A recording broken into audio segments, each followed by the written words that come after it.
নমস্কাৰ সকলোকে স্বাগতম জনাইছো আসাম কেৰিয়াৰ পইণ্ট ইউটিউব চেনেলটোলৈ আৰু আমি আসাম কেৰিয়াৰ পইণ্ট ইউটিউব চেনেলত তোমালোকৰ বাবে জিএনএমৰ যি পৰীক্ষা হ'ব আগন্তুক তাৰ বাবে প্ৰস্তুতি চলাই আমি বিভিন্ন ধৰণৰ এমচিকিউ আলোচনা কৰি আছিলো প্ৰত্যেকটো সাবজেক্টৰে আৰু আমি যিহেতু ফেব্ৰুৱাৰী মাহৰ 20 তাৰিখৰ পৰা এই ক্লাছবোৰ তোমালোকৰ বাবে আমাৰ ইউটিউব চেনেল আৰু আমাৰ আসাম কেৰিয়াৰ পইণ্ট এপত লৈ আছিলো আৰু বহু ছাত্ৰ ছাত্ৰীয়ে আমাক যিহেতু ফোন যোগে হওক বা হোৱাটছআপ যোগে হওক মেছেজ কৰি আছিলে যে তেওঁলোকে আমাৰ কোৰ্সটো জয়েন হ'ব বিচাৰে আৰু যিহেতু ইতিমধ্যে হায়াৰ ছেকেণ্ডেৰী ৰিজাল্ট আউট হৈছে আৰু তোমালোকে যি সপোন যে এগৰাকী নাৰ্ছ হোৱাৰী সপোন মনত পুহি ৰাখিছিলা তাৰ বাবে তোমালোকে পূৰ্ণ উদ্যমেৰে পঢ়িবলৈ আৰম্ভ কৰিছা আৰু তোমালোকে কিছু ৰৈছিলা যিহেতু হায়াৰ ছেকেণ্ডেৰী এক্সামৰ ৰিজাল্টটো ইতিমধ্যে দিয়া নাছিল গতিকে এতিয়া যিহেতু তোমালোকে এপ্লাই কৰিলা আৰু তাৰ বাবে তোমালোকক পঢ়িবৰ বাবে এটা সঠিক ষ্ট্ৰেটেজিৰ প্ৰয়োজন হ'ব এক গাইডেন্স প্ৰয়োজন হ'ব তুমি কোনখিনি বস্তু বিশেষকৈ চাবা ক'ৰ পৰা পৰীক্ষাত বেছি কুৱেশ্যন আহে কোনখিনি বস্তু আমি বেছি মনোযোগ দিবলগীয়া গতিকে তাৰ বাবে এটা সম্পূৰ্ণ প্লেনিং কৰি আমি আমাৰ এপত জিএনএমৰ বাবে আগন্তুক পৰীক্ষাৰ বাবে সম্পূৰ্ণ ক্লাছবোৰ লৈ আছো তাৰ লগে লগে আমাৰ ইউটিউব চেনেলতো আমি বহুতখিনি কুৱেশ্যন এনসাৰ আলোচনা কৰি আছো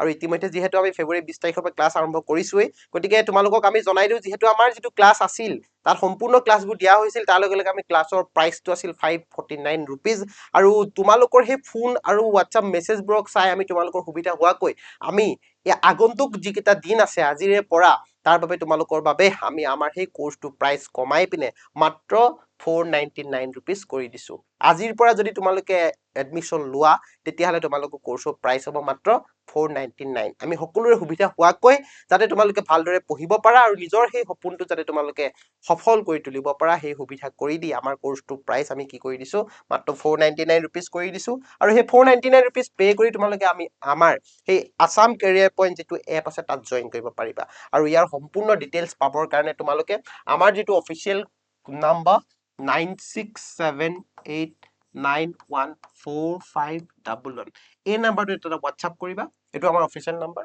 ইয়াত তোমালোকে এটা হোৱাটছআপ কৰিবা হোৱাটছআপ কৰাৰ লগে লগে তোমালোকক এটা স্কেনাৰ দিয়া হ'ব তাত তোমালোকে পেমেন্ট কৰি দিয়াৰ পাছতে আমি তোমালোকক আমাৰ যিটো আসাম কেৰিয়াৰ পইণ্ট এপ আছে তাত জয়েন কৰাই দিব পাৰিম সম্পূৰ্ণ জয়েন কৰাই দিম আৰু সেই তেতিয়াৰ পৰাই তোমালোকে আমাৰ লাইভ ক্লাছ বিলাক ল'ব পাৰিবা আৰু আগতে যিমানবোৰ ৰেকৰ্ডেড ক্লাছ আছিলে গোটেই ক্লাছখিনি তোমালোকে চাব পাৰিবা গতিকে আমি তোমালোকৰ বাবে কি দিব পাৰিম আমি মাত্ৰ সেই উপহাৰটো দিছো 549 ৰুপিজৰ পৰা আমি তোমালোকক 499 ৰুপিজলৈকে প্ৰাইচটো ডিসকাউন্ট কৰি দিছো গতিকে ভালকৈ তোমালোকে পঢ়িবা তাৰ লগে লগে আমি তোমালোকক আৰু এটা ইনফৰমেশন দি থৈ যাব লাগিব যিহেতু আমি 499 ৰুপিজলৈকে তোমালোকক প্ৰাইচটো কমাই দিলো আমি daily live class recorded class complete syllabus হ'ব তাৰ লগে লগে মক টেষ্ট তোমালোকৰ বাবে এভেইলেবল থাকিব সেই পিডিএফ সেই যিটো কোৰ্স আছে কোৰ্সটোৰ ভিতৰত আৰু পিডিএফ ফাইল এটা থাকিব বিশেষ পিডিএফ ফাইল এটা তথা ইবুক থাকিব য'ত তোমালোকৰ প্ৰিভিয়াছ ইয়াৰ কোৱেশ্চন পেপাৰ লগতে মডেল কোৱেশ্চন পেপাৰখিনি ইনক্লুড থাকিব 10খন মডেল কোৱেশ্চন পেপাৰ তোমালোকে এডমিশন লোৱাৰ পিছত তোমালোকৰ এপত এভেইলেবল হৈ যাব ঠিক আছে আমি তিনটা সাবজেক্ট ইংৰাজী গণিত আৰু সায়েন্স এই তিনিটা সাবজেক্টৰ ক্লাছ ডেইলি লৈ আছো মাত্ৰ 499 ৰুপিজ পে কৰি তোমালোকে আমাৰ সেই যিটো জিএনএমৰ কোৰ্স আছে তাত জয়েন কৰা আৰু নিজেই ভালদৰে পঢ়া শুনা কৰি আমাৰ সৈতে আমাৰ সহযোগিতাত তোমালোকে সুন্দৰকৈ নিজকে এগৰাকী নাৰ্ছ হিচাপে উপযুক্ত কৰি তুলিবৰ বাবে যিটো প্ৰাৰম্ভিক পৰীক্ষা এই পৰীক্ষাটো দিবৰ বাবে নিজকে প্ৰস্তুত কৰি তুলি সুন্দৰকৈ এটা সিট নিজৰ বাবে ৰাখিবলৈ চেষ্টা কৰা ঠিক আছে গতিকে এইটো আমাৰ তৰফৰ পৰা আসাম কেৰিয়াৰ পইণ্টৰ তৰফৰ পৰা তোমালোকলৈ এটা উপহাৰ আৰু আজি আমি আমাৰ যিটো সায়েন্সৰ বিশেষ ক্লাছ এই ক্লাছটোলৈ আমি আগবাঢ়ো ঠিক আছে ওকে আমি ফাৰ্স্ট কোৱেশ্চনটোলৈ যাব বিচাৰিছো প্ৰথম কোৱেশ্চনটোৱে আছে একক সম্পৰ্কীয় ডেসিবেল কিহৰ একক ডেসিবেল কিহৰ একক হয় আচলতে এটা ডেসিবেল বুলি কোৱাৰ লগে লগে এই যে একক বিলাক একক সম্পৰ্কীয় প্ৰশ্নবিলাক তোমালোকে ভালকৈ চাবা যেহেতু সায়েন্সৰ পৰা বহুতখিনি একক আছে তাৰ ইউনিট আছে তাৰ কিছুমান চিহ্ন আছে এই বস্তুখিনি কিন্তু চোৱাটো খুবেই প্ৰয়োজনীয় আমাৰ বহুবাৰ বহুত খেলিমেলি হয় ঠিক আছে গতিকে ডেসিবেল যেতিয়া তোমাক ক'লে যে কিহৰ একক তেতিয়াহলে তোমাৰ ইয়াত সম্পৰ্কিত শব্দটোৱে হ'ল শব্দ সম্পৰ্কিত শব্দটোৱে হ'ল শব্দ ঠিক আছে অৰ্থাৎ সাউন্ড ইন্টেন্সিটিৰ লগত এই ডেসিবেল এককটো জড়িত হৈ আছে ঠিক আছে option B is the correct answer ঠিক আছে ঠিক তেনেদৰে ইলেক্ট্ৰিচিটিৰ পাৰ্টটোত যদি আমি চাওঁ ইলেক্ট্ৰিচিটি পাৰ্টটোত বহুত একক আছে আমি যদি প্ৰবাহৰ এককৰ কথা কওঁ আমি যদি ভল্টেজৰ অৰ্থাৎ বিদ্যুৎ প্ৰবাহৰ এককৰ লগতে আমি যদি কওঁ উমৰ সূত্ৰৰ এককলৈ যাওঁ যদি আমি বিদ্যুতৰ অন্যান্য একক বিলাক ক্ষমতা এককলৈ যাওঁ তেতিয়াহ'লে আমি বহুত বেছি একক তাত পাম শক্তিৰ এককৰ ক্ষেত্ৰত বেলেগকৈ পাম গতিকে তোমাক যেহেতু ইয়াত ডেসিবেলৰ কথা সুধিছে গতিকে ডেসিবেল কিহৰ একক শব্দৰ তীব্ৰতাৰ একক খুব ইম্পৰ্টেন্ট কোৱেশ্চন আনসাৰ এইবিলাক ঠিক আছে নেক্সট কোৱেশ্চনটোলৈ যাওঁ ওকে ধাতু সম্পৰ্কীয় এইটো এটা কোৱেশ্চন কিহৰ সম্পৰ্কীয় ধাতু সম্পৰ্কীয় কোৱেশ্চন গতিকে ধাতু সম্পৰ্কীয় কোৱেশ্চন আমি জানাৰ আগতে ধাতুনো কি হয় আচলতে এই কথাটো তুমি জানিব লাগিব হয় অৰ্থাৎ আমি যদি ভৌতিকভাৱে ফিজিক্যালি যদি আমি কাউন্ট কৰো ধাতু কোনবিলাক হয় যাৰ কি আছে ঘাত সহনশীলতা যাৰ কি আছে নমনীয়তা আছে যাৰ উজ্জ্বলতা আছে হয় নে নহয় যি শব্দৰ সৃষ্টি কৰে এইবিলাকে হল ধাতু এতিয়া তোমাক ইয়াত কোৱেশ্চনটো সুধিছে যে তলৰ কোনটো ধাতু বুলি তোমাক সোধা নাই ইয়াত হৈছে এটা আদৰ্শ ধাতু আইডেল মেটেল ঠিক আছে আইডেল মেটেল গতিকে আইডেল মেটেল বুলি কোৱাৰ লগে লগে ইয়াৰ এটাই অপচন কাৰেক্ট হ'ব যিটো তোমালোকে ভাবিছা সেইটোৱে অৰ্থাৎ গোল্ড হল ইয়াৰ কি হয় এটা আদৰ্শ ধাতু ঠিক আছে গোল্ড হল এটা আদৰ্শ ধাতু ওকে নেক্সট কোৱেশ্চনটোলৈ যাওঁ সেউজ বিপ্লৱ কিহৰ উৎপাদনৰ সৈতে জড়িত এইটো জানিবলগীয়া কোৱেশ্চন এটা ঠিক আছে সেউজ অৰ্থাৎ সেউজীয়া সেউজীয়া ঠিক আছে সেউজ বিপ্লৱ কিহৰ লগত জড়িত এইটো প্ৰশ্ন তুমি এবাৰ নিজে উত্তৰ দিবলৈ চেষ্টা কৰাচোন কোনটো হ'ব পাৰে সেউজ বিপ্লৱ কিহৰ সৈতে জড়িত হ'ব পাৰে দুধ অৰ্থাৎ দুধ সৰি ইয়াত দুধ বুলি আহিলে গাখীৰ হয়নে ৰেচম বিদ্যা বুলিও ক'ব পাৰা খাদ্য শস্য উদ্যান বিদ্যা কোনটো কাৰেক্ট এনসাৰ হ'ব মানে খাদ্য শস্যটোৱে কি হ'ব শুদ্ধ উত্তৰ হ'ব আৰু বহুতখিনি ইম্পৰ্টেন্ট কুৱেশ্যন আনসাৰ্স আছে যিখিনি মই এক্সপ্লেইন কৰি থৈ যাম আজি তোমালোকৰ আগত ওকে নেক্সট কুৱেশ্যনটোলৈ যাওঁ ওকে ইয়াত কৈছে কি চোৱা যে সাইট্ৰাছ ফলত কোনটো ভিটামিন অধিক পোৱা যায় এতিয়া সাইট্ৰাছ ফল বুলি যেতিয়া তোমাক কৈ দিলে সাইট্ৰিক এচিডৰ সম্পৰ্কীয় কুৱেশ্যন সাইট্ৰাছ ফল অৰ্থাৎ যিবিলাক ফল টেঙা জাতীয়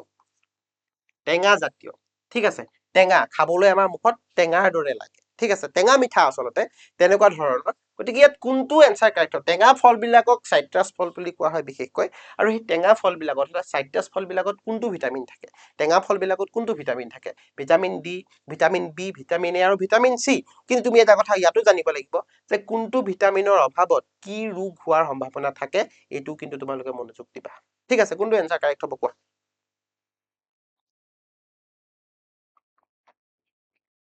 কোনটো এনসাৰ কাৰেক্ট হ'ব ভিটামিন সি হয় নে নহয় ভিটামিন সি আমি ক'ত পাওঁ কমলাত পাব পাৰো ভিটামিন সি আমি আমলখিত পাব পাৰো হয় নে নহয় গতিকে ভিটামিন সি যুক্ত খাদ্য বস্তুবিলাক বিশেষকৈ সেই ফলবিলাক বিশেষকৈ টেঙা হয় কিছু টেঙা হয় ওকে নেক্সট কুৱেশ্যনলৈ যাওঁ 5 number question paper is made from কাগজ কিহৰ পৰা তৈয়াৰ কৰা হয় এতিয়া যদি আকৌ তোমাক কোৱা হয় এটা বেলেগ ধৰণৰ প্ৰশ্ন যে উদ্ভিদৰ কোষবেৰখন কিহেৰে গঠিত উদ্ভিদৰ কোষবেৰখন কিহেৰে গঠিত ঠিক আছে যেতিয়া তোমাক এই প্ৰশ্নটো ক'লে তেতিয়া তাৰ উত্তৰটো হ'ব চেলুলজ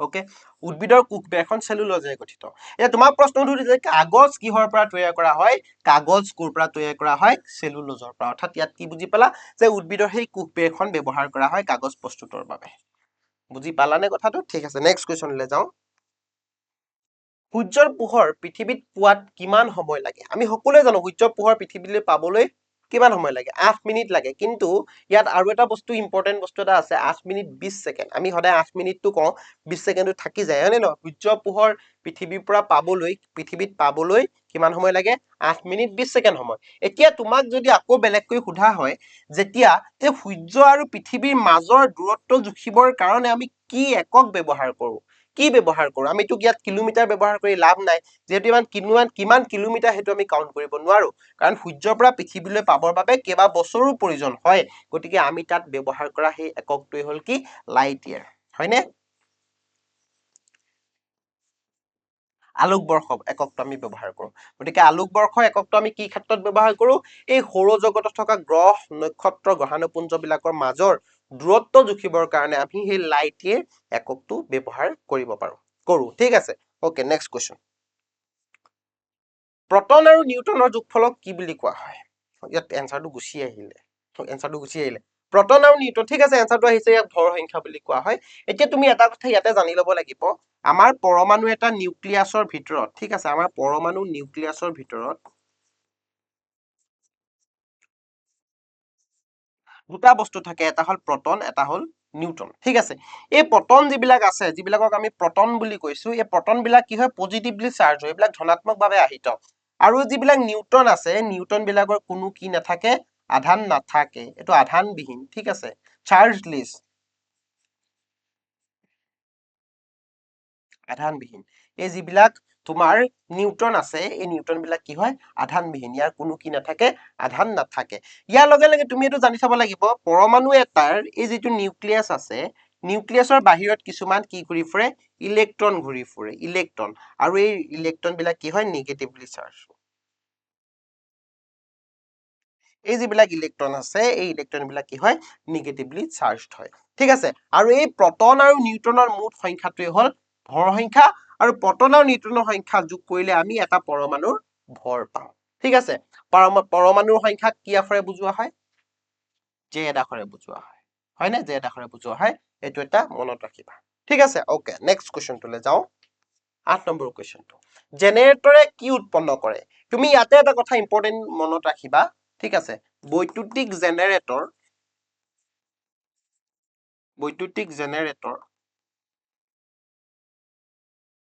আৰু বৈদ্যুতিক মটৰ,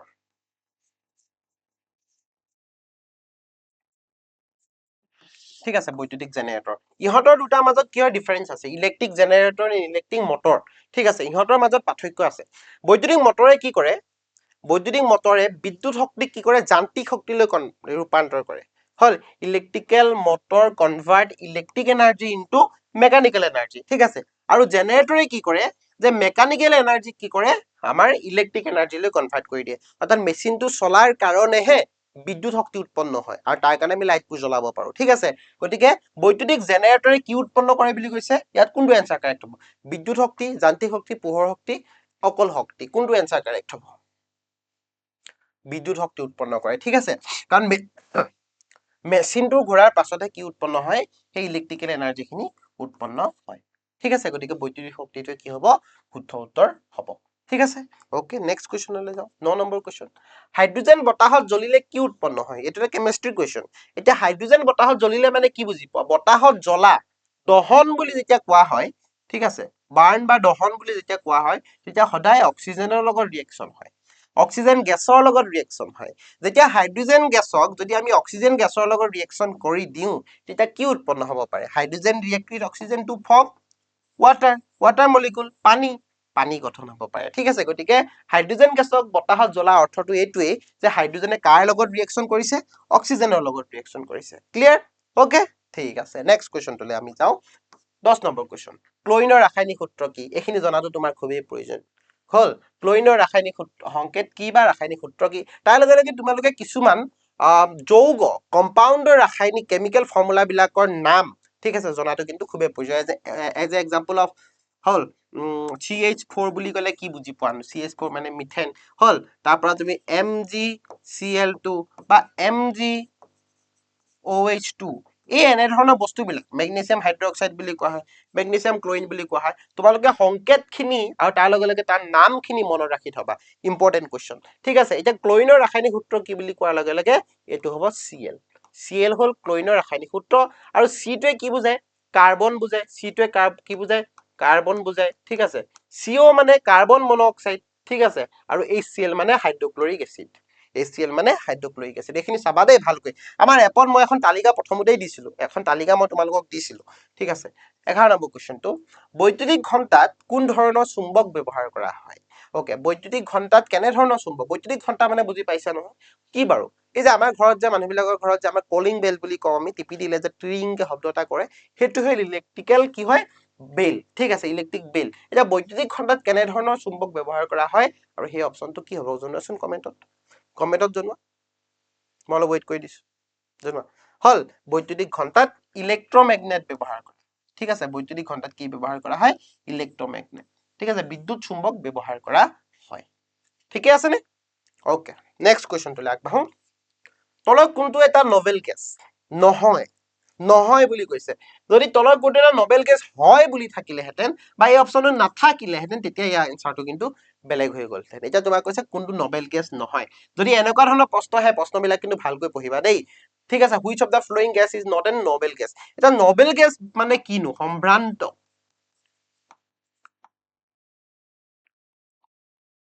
তাক আমি ইনাৰ্ট গেছ বুলিও ক'ব পাৰো, হয়নে নহয়? সম্ভ্ৰান্ত gas, inert gas, novel gas, নিষ্ক্ৰিয় গেছ বুলি ক'ব পাৰো। এতিয়া এই নবেল গেছ বুলি ক'লে তুমি কি বুজি পাবা? যে তাৰ যিবিলাক ইলেক্ট্ৰনীয় বিন্যাস ইলেক্ট্ৰনিক কনফিগুৰেশ্যন, সেই ইলেক্ট্ৰনিক কনফিগুৰেশ্যনটো একেবাৰে শেষৰ যিটো KLM আমি চেলবোৰ পাওঁ, একেবাৰে শেষৰ চেলত কেইটা ইলেক্ট্ৰন থাকিব? 8টা ইলেক্ট্ৰন থাকিব। ঠিক আছে, একেবাৰে শেষৰ চেলটোত 8টা ইলেক্ট্ৰন থাকে। গতিকে ইয়াত তোমাৰ অপশ্যন কেইবাটাও আছে, অক্সিজেন, নিয়ন, হিলিয়াম, আৰ্গন। ঠিক আছে, এতিয়া হল ইয়াত 3টা অপশ্যন বাদ দি এটাই নহয় অপশ্যনটো। ইয়াত নিয়ন, হিলিয়াম, আৰ্গন এই তিনিওটা কি হয়? সম্ভ্ৰান্ত গেছ হয়, ইনাৰ্ট গেছ হয়। গতিকে নহয় কোনটো? অক্সিজেন। অক্সিজেনটো কি হয়? এটা অধাতু। অক্সিজেন এটা অধাতু। ঠিক আছে, অক্সিজেন কি হয়? এটা অধাতু। গতিকে এইটো কথা তুমি জানিব লাগিব যে ধাতু কোনবিলাক, অধাতু কোনবিলাক, ধাতুকল্প কোনবিলাক, এইবিলাক কথা কিন্তু তুমি ভালকৈ জনাটো প্ৰয়োজনীয়। ঠিক আছে, নেক্সট কুৱেশ্যনলৈ যাওঁ। বৈদ্যুতিক ইস্ত্ৰিত ব্যৱহৃত গৰম কৰা উৎপাদানটো কিহেৰে বনোৱা হয়? আমি যদি বৈদ্যুতিক ইস্ত্ৰিলৈ মন কৰো, বৈদ্যুতিক ইস্ত্ৰিৰ যিখন তলত ট্ৰলি আছে, হয়নে? এনেকুৱা ধৰণৰ এখন ট্ৰলি থাকে নহয়, ইয়াৰ তলত কিছুমান স্প্ৰিং সদৃশ ইয়াৰ তলত এনেকুৱা থাকে, খুব ঘূৰি থাকে, যাতে যিটো ইলেক্ট্ৰিচিটি প্ৰডিউচ হ'ব, ইলেক্ট্ৰিচিটিটো কি হ'ব? খুব গৰম কৰিব পাৰে। গতিকে এই যিডাল তাঁৰ থাকে, এই তাঁৰডাল কিহেৰে বনোৱা হয়? লোহা, ৰূপ, তাম, নাইক্ৰম। কোনটো এনচাৰ কাৰেক্ট হ'ব? Answer 3 is the correct answer. নাইক্ৰমৰ তাঁৰ ব্যৱহাৰ কৰা, নাইক্ৰমৰ তাঁৰ ব্যৱহাৰ কৰা হয়। Okay, next question. শব্দৰ তীব্ৰতা জোখা এককটো কি? শব্দৰ তীব্ৰতা, the intensity of sound is measured in the unit of joule, watt, decibel, lumen. কোনটো এনচাৰ কাৰেক্ট হ'ব? হল শক্তিৰ একক, কাৰ্যৰ একক হল জুল। মই এইটোও কৈ দিছো, শক্তি বা কাৰ্য, এনাৰ্জি বা ৱৰ্ক, শক্তি বা কাৰ্যৰ একক কি? জুল। ঠিক আছে, শক্তি বা কাৰ্যৰ একক জুল, ৱাট, ডেচিবেল, লুমেন। এতিয়া মোক কোৱা কোনটো এনচাৰ কাৰেক্ট হ'ব? হল অকমান আগত আমি এইটো কথা আলোচনা কৰিছিলো, ডেচিবেল, হয়নে? Decibel. Okay, next question, 15 number. Sound cannot be reflected by, শব্দৰ প্ৰতিফলন নহয় কিহেৰে? কোনটো? শব্দৰ প্ৰতিফলন মানে বুজি পাইছা নহয়, ৰিভাইব্ৰেশ্যন, ৰিফ্লেক্টেড হয়, হয় নে নহয়? এতিয়া কথাটো হ'ল কি, যে শব্দৰ প্ৰতিফলন কেতিয়া নহয়, আমি শব্দ কেতিয়াও শুনিবলৈ নাপাওঁ। ঠিক আছে, মই এতিয়া কথা এটা কৈ আছো, তোমালোকে শুনি আছা। ঠিক আছে, ইয়াত কনচেপ্টটো বেলেগ। আমি যি মাধ্যমৰ জৰিয়তে কথা শুনি আছো, এইটো বেলেগ এটা মাধ্যমৰ জৰিয়তে আমি শুনি আছো, হয়নে? ইয়াত সেই মাধ্যমটোৰ কথা উল্লেখ নাই। এতিয়া কথাটো হ'ল কি, তোমালোক দুজন মানুহে যেতিয়া সন্মুখা সন্মুখী কথা পাতি থাকিবা, ইজনে সিজনৰ লগত মাতি থাকিবা, তেতিয়া কোনটো মাধ্যমৰ জৰিয়তে আমি কথা শুনিবলৈ পাওঁ? অৰ্থাৎ শব্দবিলাক কোনটো মাধ্যমৰ জৰিয়তে যায়? বায়ু মাধ্যমৰ জৰিয়তে। আৰু শব্দ কেতিয়া পাৰ হৈ নাযাব? চন্দ্ৰপৃষ্ঠত বায়ু নাই, গতিকে তাত যেতিয়া মানুহে কথা পাতিব, ইজনে সিজনে কথা নুশুনে, অৰ্থাৎ শূন্য স্থান, ভেকুৱাম, য'ত বায়ু নাথাকে, তাৰ মাজেৰে শব্দ পাৰ হৈ নাযায়, হয়নে? কঠিন, জুলীয়া আৰু গেছীয় 3টা মাধ্যম আমি পাওঁ, কঠিন, জুলীয়া, গেছীয়, আমি 3টা মাধ্যম পাওঁ। আৰু এই 3টা মাধ্যমৰ শব্দই বেলেগ বেলেগ ধৰণে গতি কৰে। কঠিন মাধ্যমৰ শব্দৰ বেগ সবাতোতকৈ বেছি, জুলীয়াত কিছু কম, আৰু গেছীয় তথা বায়ু মাধ্যমৰ শব্দ একেবাৰে কম পৰিমাণে যায়। ঠিক আছে, গতিকে এই কথাখিনি আমি জানিব লাগিব দেই, এইবিলাক কথা আমি জানিব লাগিব। নেক্সট কুৱেশ্যনলৈ যাওঁ, 16 নম্বৰ। প্ৰথমে এন্টিছেপ্টিক অস্ত্ৰোপচাৰ কোনে আৰম্ভ কৰিছিল? কোনজন বিজ্ঞানীয়ে কি আৱিষ্কাৰ কৰিছিল? কোনজন বিজ্ঞানীক কি নামেৰে জনা যায়? কোনটো বস্তু কোনে আৱিষ্কাৰ কৰিছিলে? কথাখিনি কিন্তু জনাটো প্ৰয়োজনীয়। ঠিক আছে, গতিকে এন্টিছেপ্টিক অস্ত্ৰোপচাৰ কোনে আৰম্ভ কৰিছিল? জোচেফ লিষ্টাৰ, হেনৰি ৱেকলাৰ, Becquerel, Louis Pasteur, Ronald Ross. কোনটো এনচাৰ কাৰেক্ট হ'ব? অপশ্যন এ টো কাৰেক্ট হ'ব। ঠিক আছে, Joseph Lister. Joseph Lister is the correct answer. Okay, next question. ডপলাৰৰ এফেক্ট কিহৰ সৈতে জড়িত? ডপলাৰ এফেক্ট বা ডপলাৰৰ প্ৰভাৱ কিহৰ সৈতে জড়িত? শব্দ, পোহৰ, চুম্বকত্ব, বিদ্যুৎ। কোনটো এনচাৰ কাৰেক্ট হ'ব জনোৱা, কমেণ্টত জনোৱা। শব্দৰ লগত, ডপলাৰৰ এফেক্ট কিহৰ লগত জড়িত? শব্দৰ লগত জড়িত। ঠিক আছে, এতিয়া এইখিনি আমি উল্লেখ কৰি থৈ যাওঁ। আমি যিহেতু আমাৰ এপত ই বুক আপলোড কৰিছিলো, হয়নে? ই বুক আপলোড কৰিছিলো। আমি ই বুকত আমি কি আপলোড কৰা নাছিলো? আমি মডেল কুৱেশ্যন পেপাৰ খিনি আপলোড কৰা নাছিলো। মডেল কুৱেশ্যন পেপাৰ আপলোড কৰা নাছিলো, আৰু আজি নিশা তোমালোকে সেই মডেল কুৱেশ্যন পেপাৰ খিনি পাই যাবা। আজি তোমালোকে এই মডেল কুৱেশ্যন পেপাৰ খিনি পাই যাবা। আমি এটা বেলেগ PDF তাত আপলোড কৰিম, য'ত 10খন মডেল কুৱেশ্যন পেপাৰ থাকিব, 10 মডেল কুৱেশ্যন পেপাৰ। 10খন মডেল কুৱেশ্যন পেপাৰ তোমালোকৰ বাবে এভেইলেবল হ'ব কিতাপ কুৱেশ্যন আনচাৰ্ছ খিনি বেলেগকে আছে আৰু মডেল কুৱেশ্যন পেপাৰ খিনিও আমাৰ এপত সেইখিনি বস্তু আমি বেলেগকে তোমালোকৰ বাবে আপলোড কৰিছো ঠিক আছে আজি পাবা তোমালোকে সেইখিনি নেক্সট কুৱেশ্যনটোলৈ যাওঁ ভাৰতৰ কোন ৰাজ্যত থৰিয়ামৰ ভঁৰাল বেছিকৈ পোৱা যায় থৰিয়াম এটা ধাতু হয় আৰু ক'ত বেছিকৈ পোৱা যায় অৰ্থাৎ কোন জেগাত সেই থৰিয়াম বেছিকৈ পোৱা যায় কেৰেলা তামিলনাডু কৰ্ণাটক অন্ধ্ৰপ্ৰদেশ কোনটো হ'ব এনসাৰ কমেন্ট কৰা কোনটো এনসাৰ কাৰেক্ট হ'ব হয় কেৰেলা হয়নে কেৰেলা কেৰেলা ইজ দা কাৰেক্ট এনসাৰ ঠিক আছে হ'বনে নেক্সট কুৱেশ্যনলৈ আগবাঢ়োনে বাঢ়িলো শব্দৰ তীব্ৰতা জোখা এককটো কি এইটো পাৰিব লাগে তোমালোকে মই আলোচনা কৰি আছো শব্দৰ তীব্ৰতা তাৰ কিমান ফ্ৰিকুৱেন্সি হাই কম বেছি হয় কোনটো এককে জোখে ভেল ডপলাৰ ডাইন কিউৰি কোনটো এনসাৰ কাৰেক্ট হ'ব হল bel is the correct answer bel is the correct answer ঠিক আছে মোৰ মাতটো ক্লিয়াৰ কাৰোবাৰ নাহিব পাৰে মোৰ অলপ চৰ্দি লাগি আছে কাৰণে মাতটো অলপ বহি আছে ঠিক আছে অলপ শ্ল'লি শুনিবা কথাখিনি ওকে তলৰ কোনটো আটাইতকৈ কঠিন ধাতু সবাতোতকৈ টান যাক আমি কটাৰীটো কাটিব নোৱাৰোৱে ছিঙিবতো নোৱাৰোৱে তাক কাটিবৰ কাৰণে বহুত বেছি এক্সট্ৰা ফ'ৰ্চ ইউজ কৰিব লাগে তো ইয়াত থকা কেইবাটাও আছে জাৰ্মেনিয়াম টাংষ্টেন সোণ প্লেটিনাম তোমালোকে কঠিনটো আৰু কোমলটো জানিব লাগিব ইয়াত থকা একেবাৰে কোমল ধাতুটোৱে হ'ল কি সোণ সোণ সবাতোতকৈ কোমল ধাতু মন কৰিবা সোণ একেবাৰে কোমল ধাতু ছফ্ট আৰু একেবাৰে কঠিন ধাতু কোনটো হ'ব বাৰু একেবাৰে কঠিন ধাতু কোনটো হ'ব টাংষ্টেন হয়নে টাংষ্টেন একেবাৰে কি হয় কঠিন ধাতু হয় তো ইয়াতে এইটো কাৰেক্ট এনসাৰ হ'ব ঠিক আছে okay next question night blindness মানে কুকুৰী কণা সন্ধিয়া সময়ত দুকমকলিৰ সময়ত চকুৰে নেদেখে ধোঁৱা দেখে গতিকে এই নাইট ব্লাইণ্ডনেছ বা কুকুৰী কণা ৰোগটো কোনটো ভিটামিনৰ অভাৱত হয় vitamin D vitamin E vitamin A C N vitamin A কোনটো এনসাৰ কাৰেক্ট হ'ব জনোৱা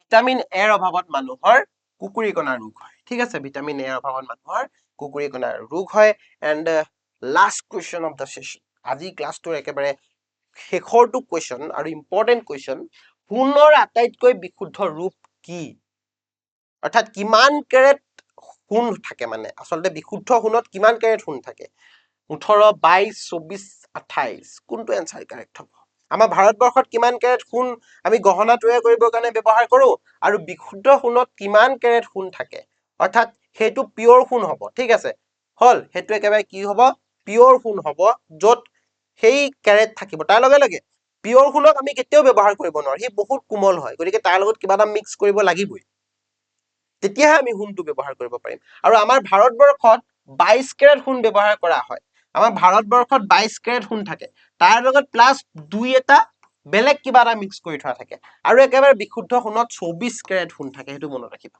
একেবাৰে বিশুদ্ধ সোণত 24 কেৰেট সোণ থাকে কিন্তু আমাৰ ভাৰতবৰ্ষত গহনা তৈয়াৰ কৰিবৰ কাৰণে 22 কেৰেট সোণৰ ব্যৱহাৰ কৰা হয় বুজি পালা কথাটো তো আজিৰ সেশনটোত মই এইখিনি কুৱেশ্যন লৈ আহিছিলো তোমালোকৰ বাবে মই আকৌ কৈ থৈ যাওঁ যিখিনি ষ্টুডেণ্টে আমাৰ এপত ক্লাছ কৰিব বিচৰা আৰু যিহেতু মাজত কেইটামান দিন আছে দিন কমি আহিছে গতিকে আমিও কোৰ্সৰ প্ৰাইচটো তোমালোকৰ বাবে সকলোৰে বাবে সুবিধা হোৱাকৈ যাতে সকলোৱে পঢ়িব পাৰা আৰু তাৰ বাবে আমি কোৰ্সটো প্ৰাইচটো কমাই 499 ৰুপিজলৈ লৈ আহিছো তোমালোকে যোৱা আমাৰ এপলৈ যোৱাৰ আগতে আমাৰ হোৱাটছএপত এটা মেছেজ কৰা তেতিয়া আমি এটা স্কেনাৰ পঠিয়াম তাত তোমালোকে পেমেন্ট কৰিবা আৰু আমি তোমালোকক এডমিশন তাত আমাৰ এপৰ ভিতৰত দিয়াই দিম ঠিক আছে গতিকে 499 ৰুপিজ পে কৰি তোমালোকে আমাৰ এই জিএনএম কোৰ্সটো লৈ সুন্দৰকৈ পঢ়ি যাতে নিজৰ বাবে এগৰাকী নাৰ্ছ হোৱাৰ বাবে এটা সিট নিজৰ বাবে তোমালোকে কনজাৰ্ভ কৰিব পাৰা কিন্তু তোমালোকে ভালকৈ পঢ়িবই লাগিব কাৰণ আমি পঢ়ুৱাব পাৰিম কিন্তু পঢ়িব লাগিব তোমালোকে গতিকে তোমালোকে ভাল কনফিডেন্সত পঢ়া ভালকৈ পঢ়া নিজৰ সময় দিয়া আৰু এগৰাকী নাৰ্ছ হোৱা ঠিক আছে